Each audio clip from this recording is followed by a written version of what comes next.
From the KPFK studios in Southern California, it's the Ralph Nader Radio Hour. Stand up, you've been sitting way too long.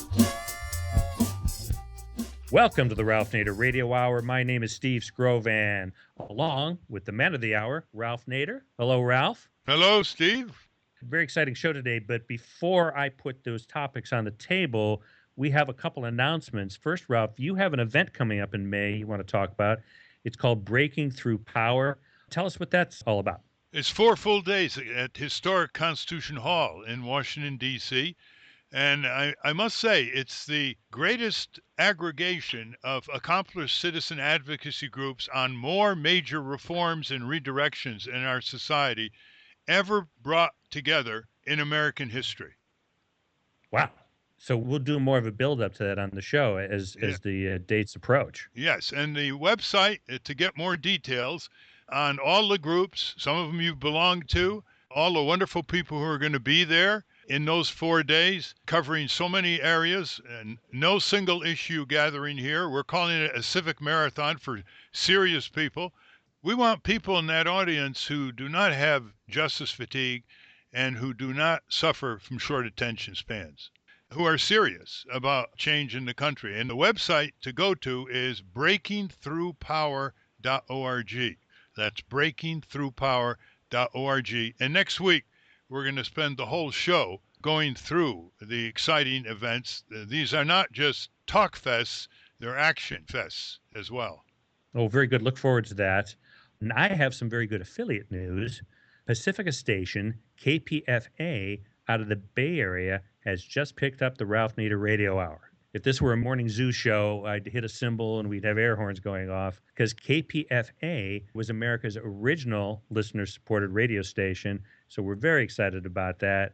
And I want to give a little shout-out to Program Director Laura Previs for finding a slot for us there in the schedule. We will be on KPFA 94.1 FM every Monday now at 11 a.m.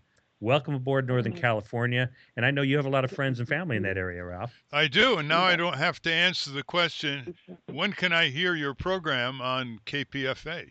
Well, you can hear it every Monday at 11 a.m. Very good. Well, we do have another provocative and interesting show for you today. We're going to talk to a man who actually heckled Donald Trump at a debate a few months back. He heckled him and lived, I might add. And now I believe he's gotten himself arrested with a host of others at the Democracy Spring Rally in Washington, D.C. that took place this past week. His name is Kai Newkirk, who founded a group known as 99 Rise, but that will be in the second half of the show. We will also check in today with our tireless true crime reporter, Russell Mokhiber, the, wait for it, Joe Mannix of the corporate crime world. As always, if we have time, we will try to get to a listener question or two at the end of the show. But first, we're going to talk to an old compatriot of Ralph's about her effort to stop yet another dangerous pipeline carrying more tar sands oil from Canada down to the United States. Winona LaDuke is an internationally renowned activist working on issues of sustainable development, renewable energy, and food systems. Ms. LaDuke lives and works on the White Earth Reservation in Minnesota, and in 1996 and 2000, she ran for vice president as the nominee of the Green Party with our very own Ralph Nader. As program director of the organization Honor the Earth, she works on issues of climate change, renewable energy, and environmental justice with indigenous communities. The group's latest campaign is to stop an oil pipeline from being built through native lands in northern Minnesota. So welcome to the Ralph Nader Radio Hour, Winona LaDuke.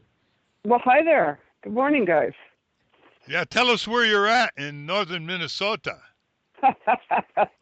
Ralph, I'm on the White Earth Reservation here in northwestern Minnesota, kind of between Bemidji and Fargo. Right now, I'm in the Honor the Earth offices in downtown Callaway. About 2 weeks ago, we actually had a train hit a propane tanker, and our town was abandoned. You know, we're all forced to leave, evacuated while they waited for the big boom, which did occur. And so I'm kind of on the western corridor of my reservation, which has some infrastructure, but the beginning of kind of the infrastructure issues that we're all facing. I got bomb trains driving by and pipelines they're trying to shove through. So that's where I'm at. In the beautiful Anishinaabe-King, in the beautiful land of wild rice and deer and fish and all good things. There's another America out there, Winona, that's for sure. Winona is a many splendored human being. She is an active farmer. She is a leader nationally of causes related to the First Native Americans. She has been in great rallies and marches on world peace. She's been all over the world speaking. She is a beautiful writer, an accomplished author of several books. And before we get into the subject, how would people reach you to find out about your books and your writings and your activities, Winona? Well, they can go to Honor the Earth, it'd be one thing, or WinonaLaDuke.com, I believe, Spotted Horse Press and WinonaLaDuke.com. I'll just do a little check-in on that, but our websites, I'll pull them up here. But Honor the Earth, they can find us through there, and my books are available. My latest book just out is called LaDuke Chronicles, which is about the past 5 years of wandering around kind of the front lines of energy issues, environmental issues in Indian country, from Northern Cheyenne, Crow, Lummi territory, Ojibwe territory, Navajo, Dene territory, Lakota territory, sacred sites, cultural protection, stories about heroes. And the book is called Chronicles, and it is just out, Spotted Horse Press, here on the White Earth Reservation in Ponsford, Minnesota. So that's just out, and I'll be bringing it out there to D.C. I believe I'm going to come see y'all here in a few weeks. Yes, you're going to be part of the great gathering, Breaking Through Power, Citizens Revolutionary Week. We call it a civic marathon. It's going to be a great gathering to show that the civil community is the fundamental basis of democracy. Whatever politics we get comes out of the vigor or the lack of the civil community, right down to the local communities and neighborhoods. You have been known to write about restoring the prairies, and not just the Indian reservations, but the overall prairies, which are being beaten up by a lot of industrial agriculture and other forces. But you also are trying to bring it to the attention of the American people the importance of observing the treaties between the first Native American tribes and the U.S. government, and the relation of the state governments to these treaties. And so you're like on a defense line against these pipelines. And particularly, you are challenging on all fronts in a very sophisticated way demonstrations, writing, legally, direct communication with Al Monaco, the CEO of Enbridge Corporation, a Canadian pipeline corporation that has demonstrably shown that it is a serial spiller of fuel, a serial leaker of fuel, some of them quite disastrous, one being in Michigan, which you're going to talk about. But you put out an annual report on Enbridge Corporation in the form of a letter to Al Monaco, a Dear Mr. Monaco letter, and you title it Enbridge's 215 Year in Review. And in all my experience, I've never seen a citizen advocate develop that kind of approach. I've seen letters to CEOs denouncing them or proposing things they should do or recalling cars, but I've never seen a citizen group actually issue an annual report on Enbridge, ending with its disastrous collapse in its stock price, its profits, its laying off workers. But it still is determined with its lawyers and what you call their Indian whisperers to push through one state after another, close to you, North Dakota, Minnesota, jeopardizing the wild rice fields and other aspects of your area. And they seem to be relentless. However, they have confronted a relentless opponent with relentless allies and demonstrators called Winona LaDuke. So you want to tell our listeners your campaign representing Honor the Earth and your reservation against Enbridge. Yeah, sure. Thank you. So Al Monaco is the CEO of Enbridge. Enbridge is a Canadian pipeline company, which is the largest pipeline company in the world. They are up there, and basically they're trying to move some landlocked oil. So you got two basic sources of this, quote, American oil. One is the Canadian tar sands, right? And that's super landlocked up there in the Athabascan River Basin. And then the other one is North Dakota, which is also super landlocked. And there's some trains coming out of North Dakota. There's some trains coming out of Alberta. But, they need some big pipelines to try to actualize their dreams here, and Enbridge is their way. So, I wrote Al a letter in January because I feel like he's super remote. And I was a little inspired by you in your recent book, Unanswered Letters to the President. And, I wrote Al because I'm like, hey, Al, I'm down here on White Earth, and I just was watching your company, and you guys came to visit us, and, you trying to do something to us, but you don't even know who we are. So I thought I'd write you a little letter on my observations. And so, basically this is the lay of the land. There's 7 Ojibwe reservations in northern Minnesota and a lot of wild rice. We have some pipelines that went in the 60s, 50-year-old pipelines, not unlike the one underneath the Straits of Mackinac, before any major environmental laws were passed. Of course, Clean Air Act, Clean Water Act passed after the pipelines were in. Pipelines were put in largely in tribes that were under duress, tribal communities under duress, the relocation, the termination era. Federal government signed some agreements. Everyone's thinking pipelines are cool. Well, that was 50 years ago. Those lines are leaking. And now they have more lines they want to put in. So there's 6 pipelines across northern Minnesota that are basically from the 60s. Those pipelines are all corroding at some level or another. One of them has 900 structural anomalies. Structural anomalies, that's what they call the Kalamazoo spill, the largest oil spill, inland oil spill in history. Structural anomaly, a horizontal break in it, adds more oil in it, some more pressure. Got a lot of pressure going through here. 400,000 barrels a day. That's a lot of pressure going through a 50-year-old pipeline.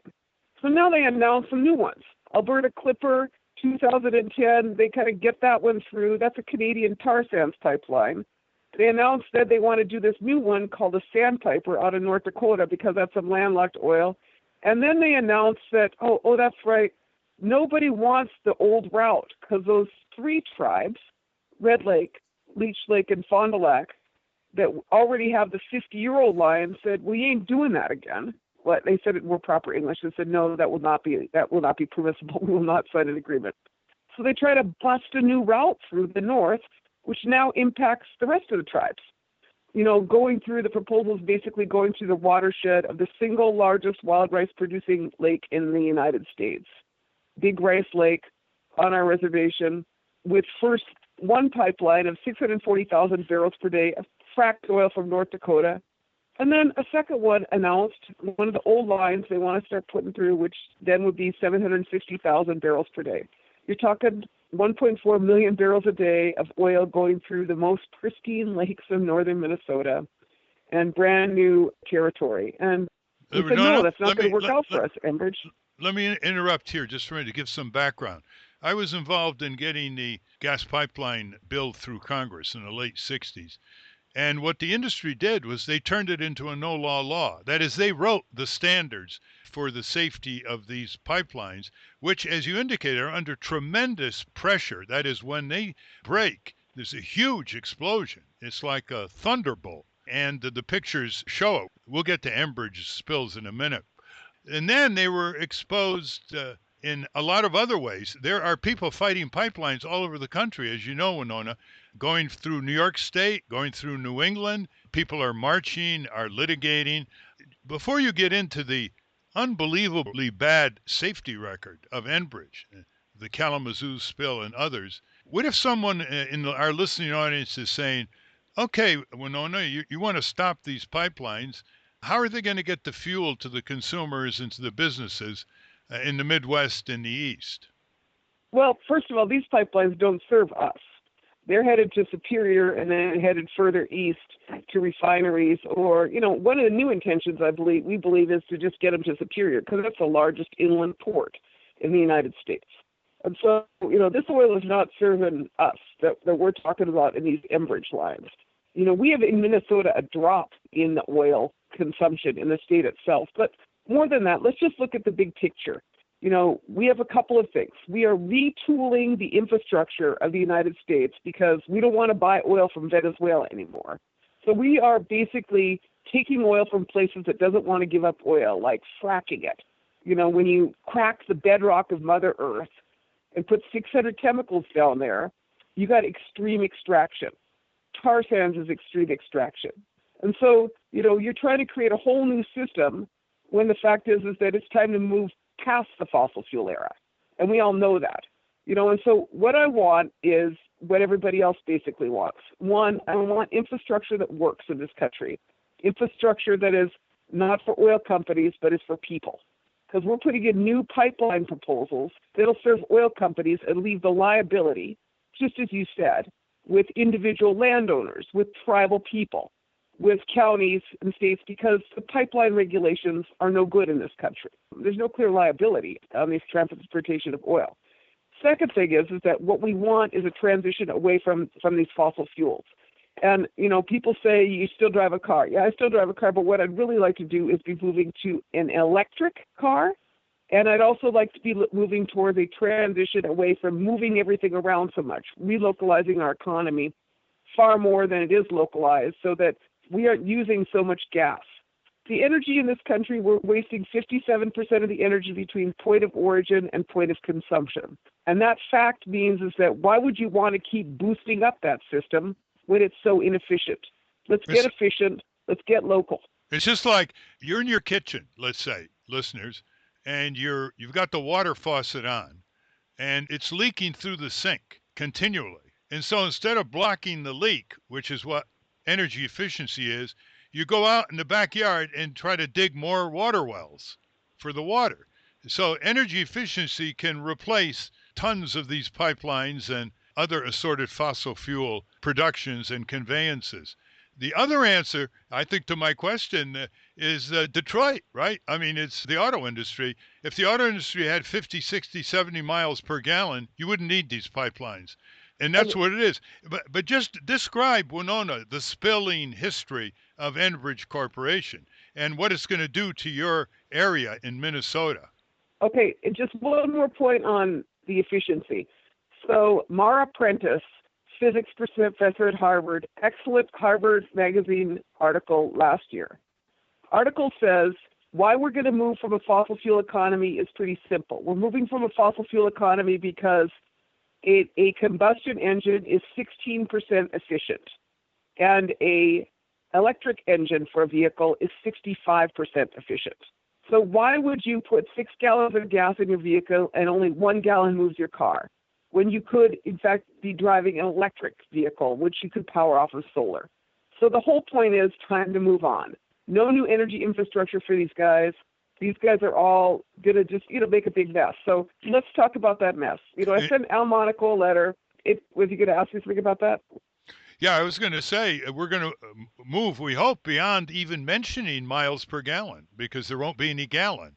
It will be electric power. No, that's exactly right. Powered by solar energy. And you've been one of the nation's foremost proponents of wind power as a way to reinvigorate the economies of the First Native American reservations. So from your area of the United States, North Dakota, northern Minnesota, you got enough wind power, if you can get it to the east, to power most of the electricity needs east of the Mississippi, right? Right. I mean, there's a tremendous wind power in the northern plains. It's the WAPA infrastructure, which is clogged with coal and aging hydro dams, could be the tool to have wind and firmed with hydro, but we should change some of that hydro. Then we would be in a place to have, that combined with solar, you'd have a base, and then you had firm power, and then you'd have the intermittent of solar and wind. You could power a lot, but you also need a lot more local. Not everything should be centralized, because that's part of the problem, is that whole economy of scale argument. It really does not apply over, in the energy efficiency, because you lose so much power between point of origin and point of consumption. The laws of physics and the laws of economics just don't really match up as they roll out. So I'm interested in what the solution is. And, what I'm looking at right now is that I've got this large oil company, pipeline company, Enbridge. Enbridge came in, was planning to start construction in 2016. Citizen activism and tribal governments shoved them back. We forced an EIS process in the state, and we've told the federal government that they need to intervene because you have federal trust responsibility to protect the treaty rights of the Anishinaabe of northern Minnesota under our 1855 and our 1867 and our 1837 treaty, all of which would be impacted by these pipeline proposals that would, have a huge impact on our wild rights. So first, pipeline itself causes a compaction.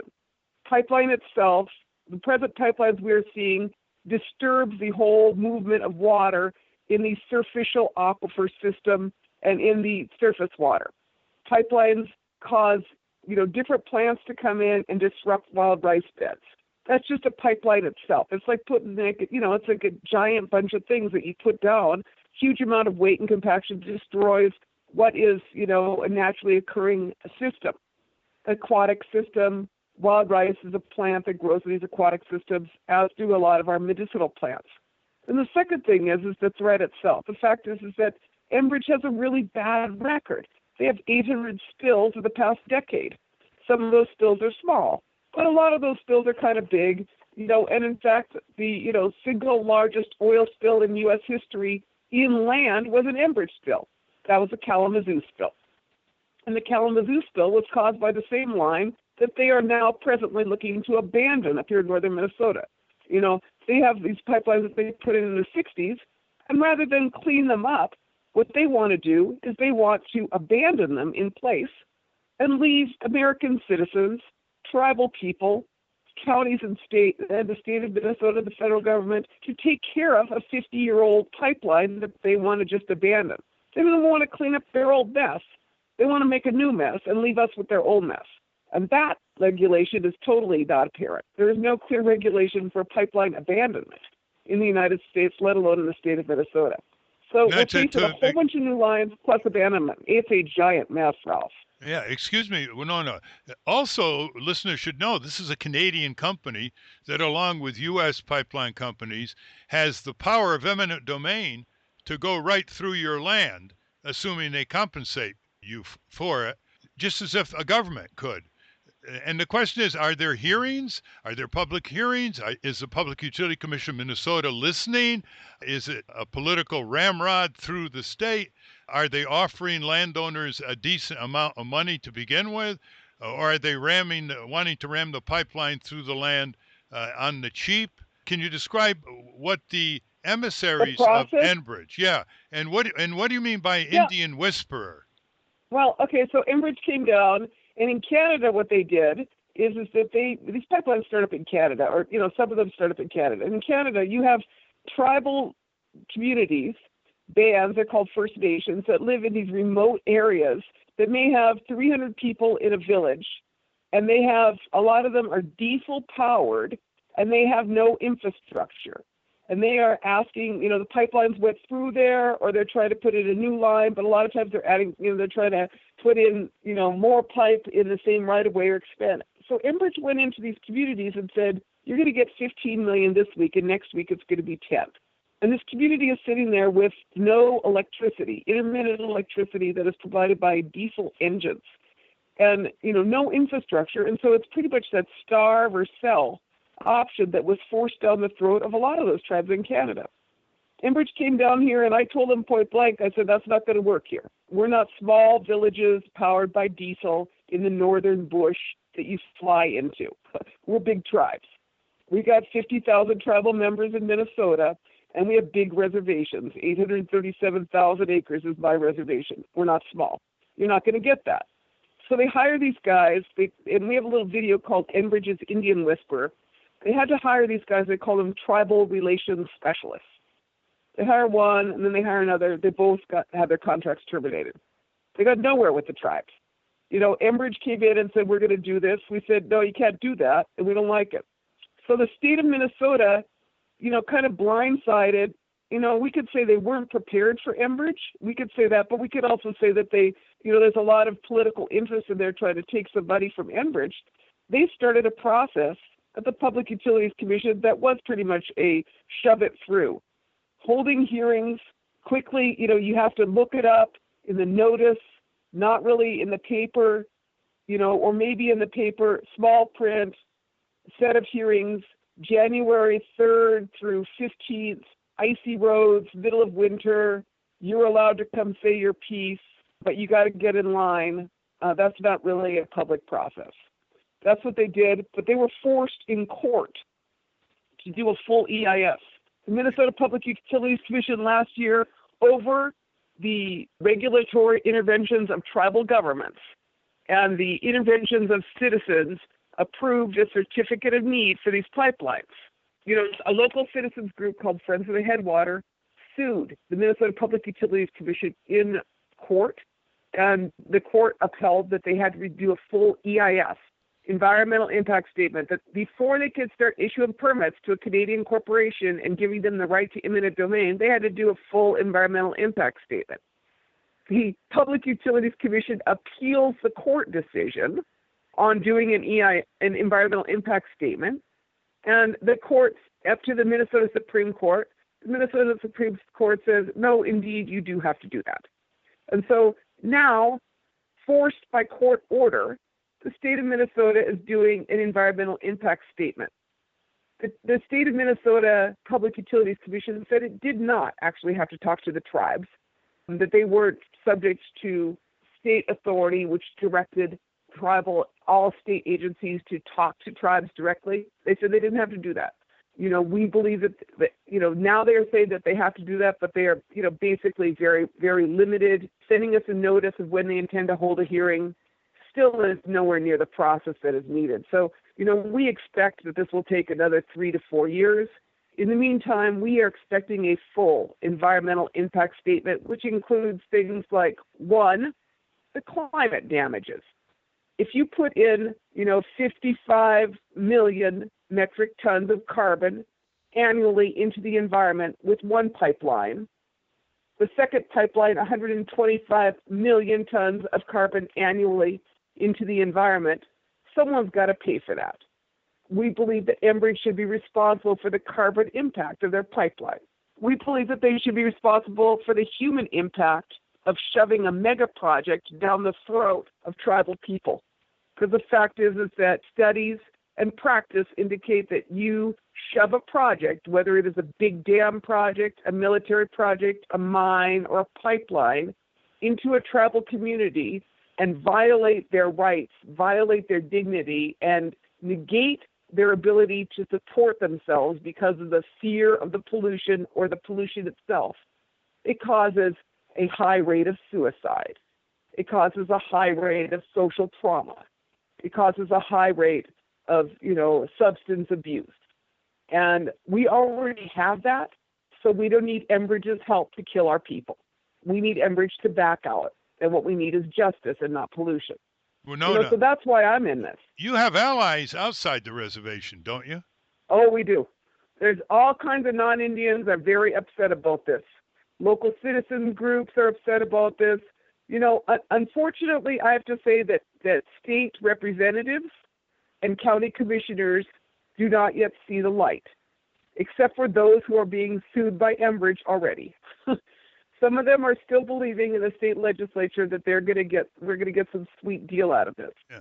But, Enbridge is, not the kind of you don't get a good date with Enbridge. You're not looking at the bigger picture of the long-term liability or the health effects of it. So we need to do a lot more push on Minnesota legislature. But community people, and if you want to know about us, look at the Honor the Earth website, Honor the Earth on Facebook, because it's all about Enbridge.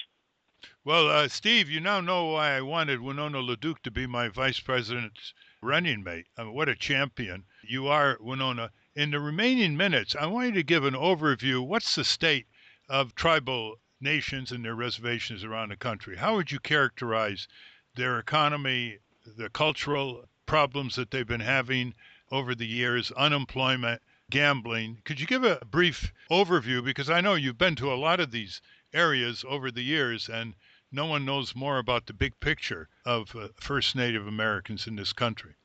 Frankly, that's kind of a big request. I mean, in my state of Native America, what I would say is that we're pretty tough. We're still in here. But at the same time, we should not be facing things in 2015. This is not 1889 or 1863.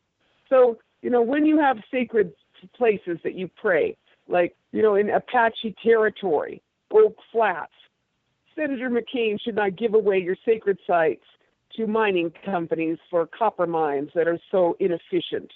Our sacred places should be protected. Our territories should be protected from dams rising, like in Northern California, all across, and, a lot of our most sacred effigy mounds in Wisconsin, similarly, challenged. So sacred sites should be protected. They are in unrelenting pursuit for remaining resources.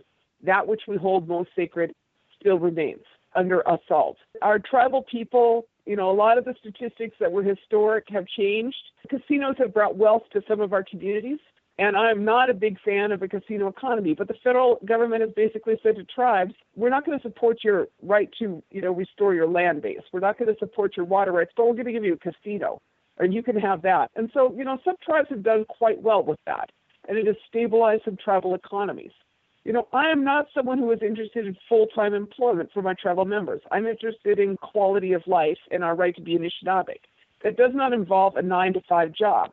That involves earning income from whether it is our wild rice, our maple syrup, or our labor as we choose at a fair trade, exchange, as opposed to some price set at minimum wage far below the living wage that many of our people are subjected to.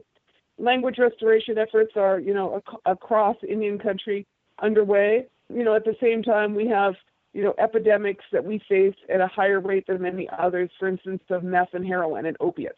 So, my own reservation, we had 5 overdoses about 2 weeks ago.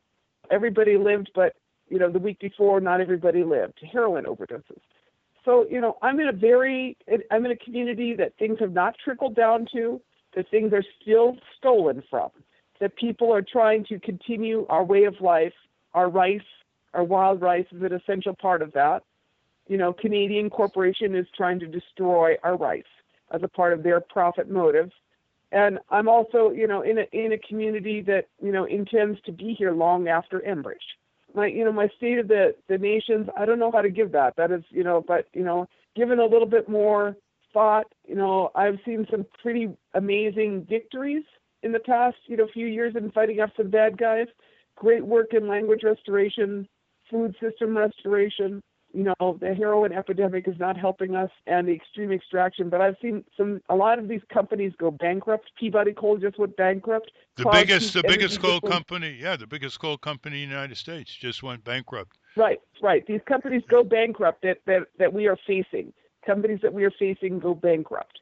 Winona, we're running out of time, unfortunately, but before I ask Steve to ask his question, I know he's been wanting to ask a question of you. Can you tell our listeners exactly how they can reach you? HonorEarth.org. Okay, and then your personal web that you gave, again, you want to give that again to our listeners?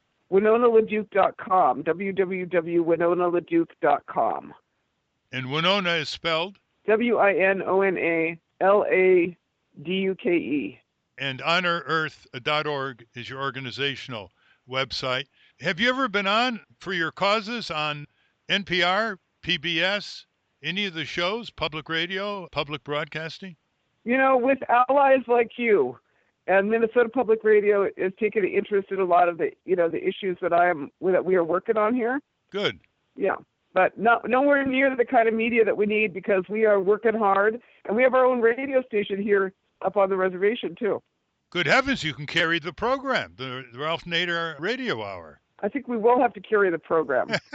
So let's figure out how to do that. We should have a little bit of communication on that. Winona, would you debate Al Monaco, the CEO of Enbridge at the University of Minnesota in Minneapolis? Would you willing to do that? I actually called for a debate in Duluth. The University of Minnesota at Duluth called for a debate between me and whoever Enbridge wanted to put up, and Enbridge would not do it. Well, they're smarter than I thought. Steve, you want to ask Winona a question? Well, I actually don't have a question as much as a comment. And it refers to something you just referred to, Ralph. I do understand why you were running mates back in the day, because the energy levels that each of you have, not too many people can match Ralph's energy level. And Winona, you certainly do that. And I applaud you for that. I'm working on it, man. He is the icon of all times. And we, and when I was a little girl, I wanted to grow up and be just like Ralph Nader. So I'm still working on it. From my reservation here in my own territory. But I have to be a little different, because I'm not Lebanese. I'm Ojibwe. So it's going to be a little different switch up there, And a graduate of Harvard University, among other things. As opposed to Princeton. That's right. And by the way, my interest in what we used to call American Indians started in 1956 when I wrote a huge article called American Indians, People Without a Future for the Harvard Law Record at Harvard Law School, after going through a number of reservations in the prior summer. So I have a long history of knowing about the tragedy that has befallen them, the imperialism, the colonialism, the military destruction, the broken treaties. And so it's so heartening, Winona, to see your leadership and others beginning to turn this around in a very fundamental way right on the reservations. Thank you very much. Thanks for calling, and really thank you so much for your hard work, inspiration, and your radio show. We'll see you next month at Breaking Through Power, 4 days at Constitution Hall in Washington, D.C. Go to the website breakingthroughpower.org. We'd like some of our podcast listeners and radio listeners to fill those seats down there. We can make it happen, but only you can make it historic. Thanks once again, Winona. To be continued. Miigwech, thank you. Have a good day, y'all. Yes. We've been speaking with activist, environmentalist, economist, and writer Winona LaDuke, who is the program director for Honor the Earth, an organization engaged in a battle with the company Enbridge to stop them from running a dangerous oil pipeline through tribal lands in northern Minnesota. We will post all of the relevant links on the Ralph Nader Radio Hour website. When we come back, we're going to talk about a huge rally that was held in Washington this week to protest money in politics. But right now, I, for one, want to know what's going on at the National Press Building. From the National Press Building in Washington, D.C., this is your Corporate Crime Reporter Morning Minute for Thursday, March 24, 2016. I'm Russell Mokhiber.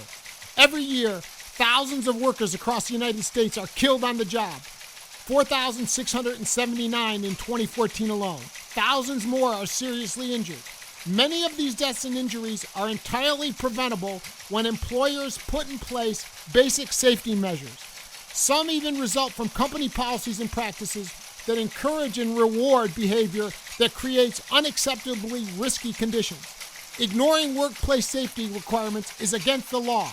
A new manual from the Center for Progressive Reform urges action at the state and local level to prosecute worker death and injury cases under a state's general criminal laws, such as for manslaughter, assault and battery, and reckless endangerment. For the Corporate Crime Reporter, I'm Russell Mokhiber. Thank you, Russell. Last weekend, Democratic candidate for president Hillary Clinton attended a fundraiser in Los Angeles at the home of George and Amal Clooney. The going rate to be a co-chair at the event was, get this, $350,000 a couple. At least it was broken up between two people, I guess. Even Clooney admitted on Meet the Press the next day that the amounts were, as he said, obscene. But according to Clooney, the money was being raised not for the Clinton campaign, but for all of the down-ticket candidates so that the Democrats could regain the Senate, confirm a liberal Supreme Court justice, and eventually overturn the infamous Citizens United decision that created this orgy of corporate campaign spending. Well, I guess that's one way to do it. Our next guest has another way. Kai Newkirk is the co-founder of 99 Rise, an organization that stands against corporate political spending. Mr. Newkirk is known for attacking the power of big money through creative and, some would say, controversial methods. He is one of the many organizers of a coalition of public interest groups who arrived on the steps of the Capitol building in Washington, D.C. this past weekend after a 10-day march. About 600 of the protesters were arrested, including our friend Robert Weissman, the president of Public Citizen. The event was called Democracy Spring. Welcome to the Ralph Nader Radio Hour, Kai Newkirk. So great to be with you. Thanks for having me on. Thanks for your organizing work, Kai. I know you worked months and months to establish the base. It's not easy to get a lot of people to come to Washington and go up to Congress, outside of Congress, and engage in nonviolent civil disobedience and get arrested.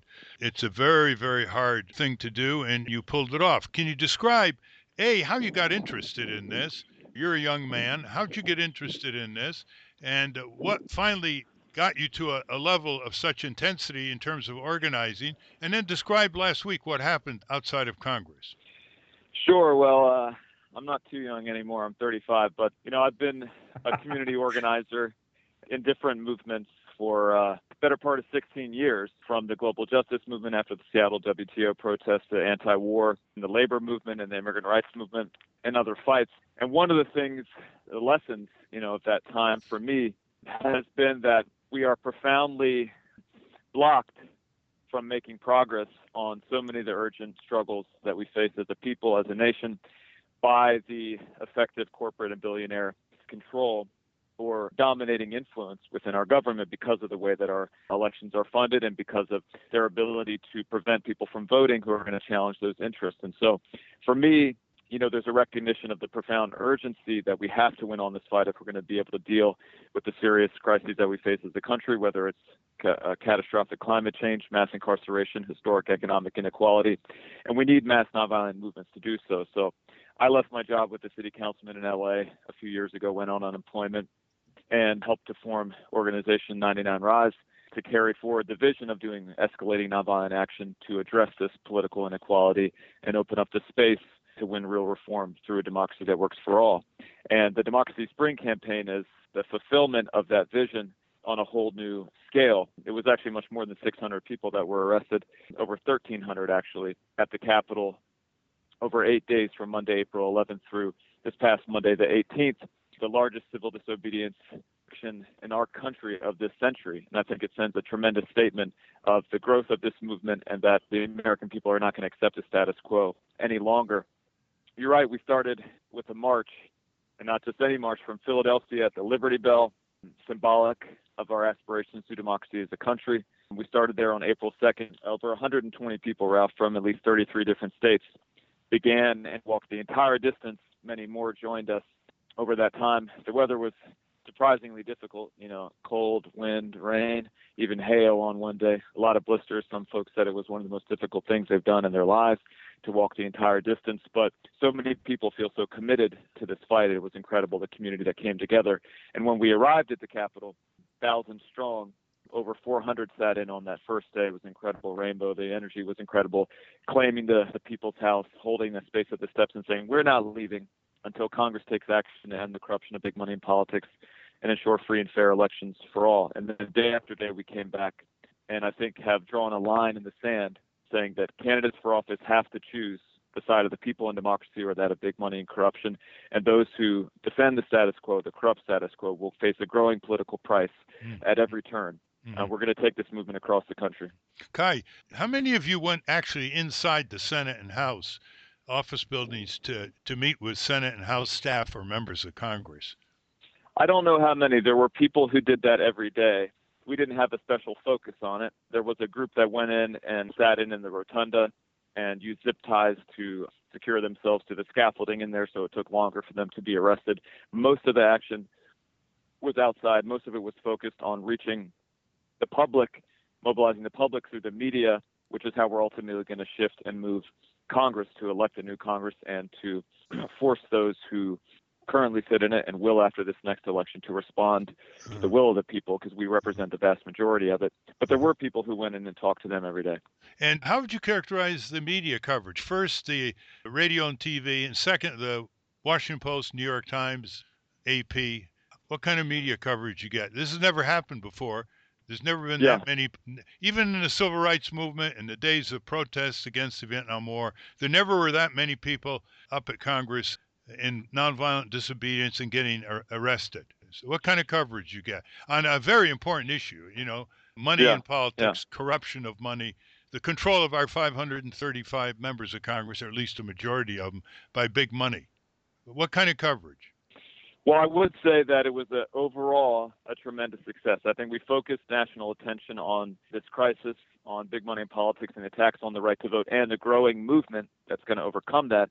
We focused national attention on that, and I think more than ever before, reached millions of people, not just through social media, but through the traditional media. So I think we see that as a huge success that we made it impossible for them to ignore.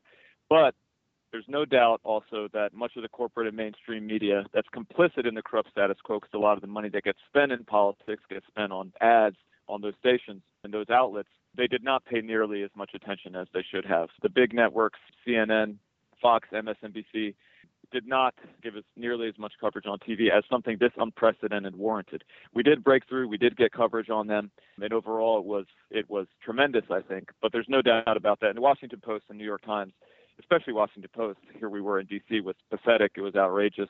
And I think we need to call them out on that they're not doing their jobs when they give so little attention to something this significant. The coverage on NPR was great. I think they really captured it right and paid proper attention. AP, Reuters, I think were on it. And, we broke through across, entertainment journalism, from Entertainment Tonight, TMZ, Rolling Stone Hmm. covered what we were doing, and How, yeah, how obviously a about lot of the C-SPAN? progressive media. How about C-SPAN? Yes, I think there was significant coverage on C-SPAN. So I think, a lot of people have been saying, it's a media blackout and stuff like that. But I think it's important, a message for our people and the people that participated to know that no, we did break through. We did focus national media attention on it. It's true that a lot of the corporate mainstream media that's complicit in the status quo was reluctant and resistant, and they should have done more. And we need to push them and hold them accountable and continue to build. But we have to remember that all these institutions can be moved like any other. When you use the power of social media, when you use public media, when you use progressive media, and you build a story of a certain significance, it becomes impossible eventually for them to ignore it. They ignored Occupy Wall Street for 2 weeks, or didn't give it much coverage at all, and then ultimately it was on the cover of Time magazine. So it can be done. We have to continue to build. We have to continue to escalate. This was a huge victory, a huge step, and we're going to build on it. Tell me the kind of people who came up to Congress with you. Were they all ages, all backgrounds, a lot of diversity? What kind of people came to the forefront here? It was beautiful, Ralph. I mean, on the march and in the sit-ins, it was completely intergenerational. I think there was somebody who did the entire march that was 79 years old.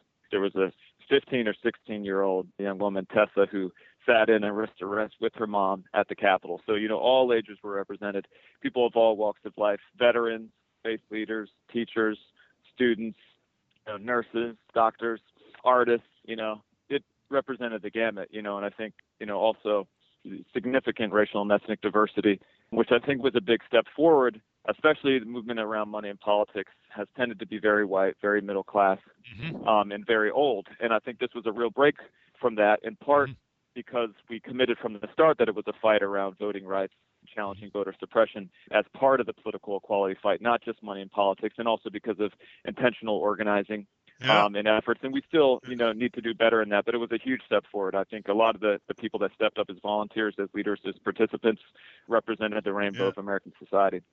Kai, before I ask you how you're going to roll out from here in your plans in the next few weeks and months, I think liberals, Steve, got a little challenge in the New York primary. Here they are, these liberal pundits beating up on Republican governors in southern states for voter suppression.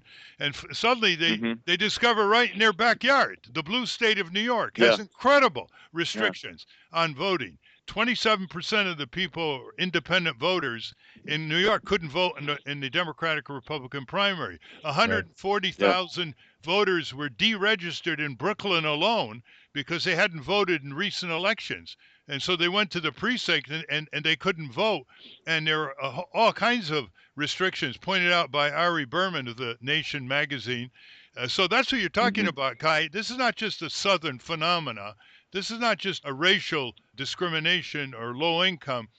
These are two-party imposed restrictions that benefit the party establishments, because if it was otherwise, if independent voters could have voted yesterday in New York, Bernie Sanders might well have won. I think that very well could be the case. And there's no doubt, voter suppression hits black people and poor people, people of color first and hardest, but it's not only. We saw it in Arizona. We're seeing it. We saw it in New York yesterday. It's outrageous. Can you imagine, you're going and you're here to exercise sacred and fundamental right, and somebody says, oh, because you didn't vote last election or whatever, that you can't? It's ridiculous. It's an affront to our values, and it needs to be redressed. And it's so painful for people because you feel like, well, they're going to count the result as legitimate regardless of what we protest, what we change, or what we try to change. And I've been left out of that process. So many people were. So I think we have to recognize this is a systemic problem. It's a problem within both parties, and it's a problem even outside of that. It's that in general, from the start of our country, there's been a contradiction between this founding dream and aspiration towards democracy and founding reality, which is brutal, is genocidal, slavery, and exclusionary. And we've been fighting for generations to open that up and break it open so that everyone could participate. We could realize that dream, and we still have a lot of work to do. We've come a long way, but we've got to restore the Voting Rights Act, pass the Voting Rights Advancement Act, and take additional measures to make sure it should be as easy to vote as it is to like something on Facebook, Yeah, well, it should be voting should be a duty, as it is in Australia, and they come in at 97%. And it could solve the civil liberty problem by giving people the right to write in their own candidate, to have none of the above on the ballot, plus the candidates who qualified for the ballot. So it gives people the right to say no. And then with those kind of rights, you can say, okay, voting's going to be a duty. Everybody's going to have to vote. And if you want to vote no, fine. If you want to write in someone, fine. If you want to vote for a candidate on the ballot, fine. But you can't not vote. That's Australia and several other countries around the world. And then it saves a lot of money begging people and advertising, try to get them out to vote. What are the next few weeks and months in terms of rolling out this energy you built up around Congress, Kai Newkirk? Well, this was a tremendous moment, and we've got to build on it to grow the movement around the country. Again, it was a historic demonstration of popular demand for change. We focused national attention on it, developed tons of new leaders, and recruited allies to our side in Congress, and exposed the defenders of the status quo, this corrupt status quo. So we've got to take that around the country, build this movement. We're going to roll out an Equal Voice for All declaration that candidates can either sign or not, to be with the movement on the side of the people and democracy, or against it on the side of big money and corruption. We want to empower those who stand with us and expose and disrupt and shut down those who don't at the fundraisers, press conferences, campaign events, in their offices, in the streets, in the minds and hearts of voters, and ultimately at the polling place, and make this election a referendum on whether we're going to have democracy for all or plutocracy for the 1%. We're going to continue to escalate here in D.C. at Congress. We're figuring out next steps. Not going to telegraph anything, but potentially at the conventions and around the country, we're going to look at what are the most effective ways where we can build on this moment with a movement and enable thousands of people around the country who've been inspired to come together to organize and take this to the next level. This was just the beginning, and we're going to build on it, and we're going to shape this election in a way that we believe can create the mandate that we need for fundamental reform. Rumble from the people, putting the muscle in the sovereignty of the people. Yes, Steve Scorvan. That's right. Yeah. Well, first of all, I have a comment. First, the fact that you said you're old at 35, I don't know, that puts Ralph and I in some sort of afterlife. It's all relative. My question is... Well, I'm just saying I'm not a spring chicken anymore. That's all. Oh, boy. You've got... Well, nevertheless, one event that did get a lot of coverage, I mentioned at the beginning, was this Clooney event. And, he claims, and he said, Bernie Sanders is right. There's, this is obscene. And he claims that this was in order to change Citizens United, to get a liberal Supreme Court justice. Do you think that's a valid argument for that kind of a fundraiser? Well, I don't know all the specifics of that, in terms of exactly what was going on there. Haven't looked into it. I do give him credit for at least being honest about it. And I think that the standard that we have to hold, at least for candidates for office, in my view, is not that they have to unilaterally disarm from raising any money outside of small donors in order to warrant support from those in the movement and those who are fighting for reform. At minimum, they have to commit to fight for that reform. They have to invest political capital in their campaign, calling out the status quo and committing to fight and to try to change it when they're in office. I think that's the minimum that we have to expect, and they should do the best that they can to run their campaign and raise money in a way that's consistent with that. I think, the Bernie Sanders campaign is a defiant exception to the rule in the way that he's been able to raise the vast majority of his money from small donors. But you can count on one or two hands the members of Congress who've been able to do so. So it's an exception to the entrenched rule. And I think what we have to expect is that anyone who wants our support is committing to support and fight for reform, even if they do raise money from bigger donors. I don't think that should be the litmus test. But I think something like that is obviously, when the number is that high, and you're talking about hundreds of thousands of dollars, it's just a grotesque kind of poster child for this corruption that is impossible not to see that and say, this is wrong, But if somebody wanted to give $1 million to help us build the movement around the country to overcome this, and we didn't want to put any strings attached, then I think we should consider accepting that, So I think it depends on the integrity, it depends on the relationships, it depends on what you're fighting for. Well said. And, I think I give him credit for saying that, yeah. Well said. If the money comes, no string attached, you've got to use it to organize the people. We've been talking with Kai Newkirk. Kai, before we conclude, we've run out of time, unfortunately. Can you tell our listeners exactly how they can contact you and the movement? Absolutely. democracyspring.org, democracyspring.org.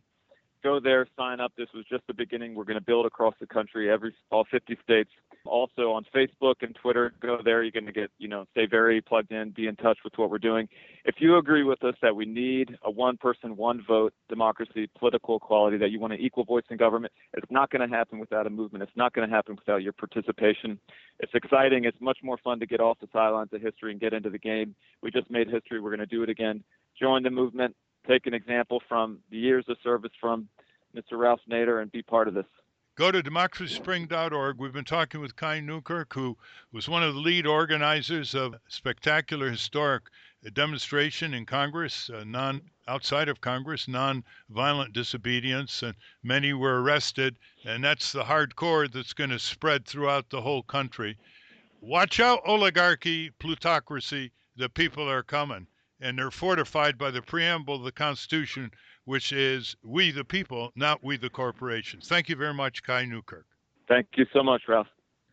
Well, for more about Democracy Spring and other events like that, go to 99rise.org. We will also link to it on the Ralph Nader Radio Hour website. Ralph, we have time for one listener question here, and this comes to us from a listener named John, doesn't give his last name, and very short question. He says, "Hi, Ralph. What is your opinion of Jill Stein?" Well, Jill Stein is a medical doctor graduate from Harvard Medical School who was the Green Party candidate in 2012, and she's the odds-on favorite to become the Green Party presidential candidate in 2016. She has an excellent agenda in terms of foreign, military policy, peace advocacy, and domestically, she's about as progressive as any candidate has been for many years on all the aspects of quality of the economy, jobs, minimum wage, Wall Street, subordinating to Main Street, protecting the public lands, climate change, full Medicare for all. She speaks very eloquently on that as a medical doctor. Everybody in, nobody out.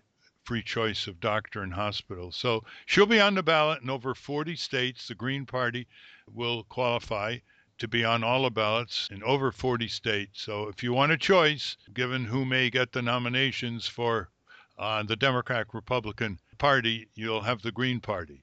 By the way, my 7-minute video responding and rejecting Hillary Clinton's excuses for not releasing her secret transcripts, which she has a stenographer make a copy of before these closed-door business organizations, including Wall Street bankers.